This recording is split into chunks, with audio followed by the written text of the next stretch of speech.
যে আনা পরিবহন আমাদের এখন এই হেড অফিসে 3 শিফটে লোক রাখা আছে। হ্যাঁ, আপনার এই আমাদের ওভার স্পিড গুলো নিয়ন্ত্রণ করার জন্য সারা বাংলাদেশে যত গাড়ি যে গাড়ির জায়গায় এনা ট্রান্সপোর্ট চলে সবগুলো গাড়িতে জিপিএস ট্র্যাকিং এর মাধ্যমে স্পিড নিয়ন্ত্রণ করা হয়।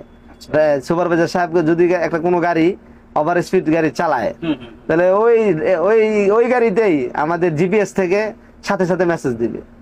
মেসেজ দিয়ে বলবে ড্রাইভার সাহেবকে বলেন স্পিড নিয়ন্ত্রণ করতে, 1 বার 2 বার 3 বার।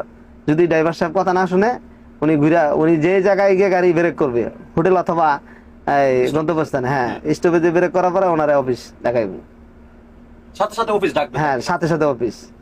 উনি জিপিএস এর কথা শুনবেন, ওনার ডিউটি অফ। আচ্ছা, তার মানে আগের রেনার এখনের রেনা অনেক পার্থক্য। অনেক পার্থক্য। এখন রেনা ট্রান্সপোর্ট সক্ষম হয়েছে জিপিএস এর মাধ্যমে।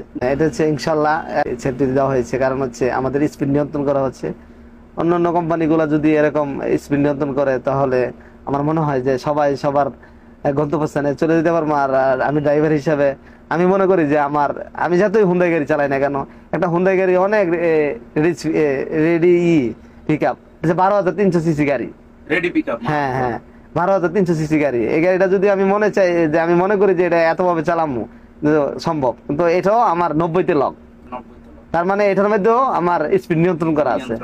তো নিয়ন্ত্রণ করা আছে বিদায় তো আমিও আমার এইটুকুর ভিতরে গাড়ি চালাইতেছি, আমার একটা সেফটি আছে যে না, হায়াত মৃত্যু আল্লাহর হাতে। আল্লাহ দুনিয়াতে সৃষ্টি করছেন, একদিন সৃষ্টি করছেন, একদিন তো মরেই যাবো।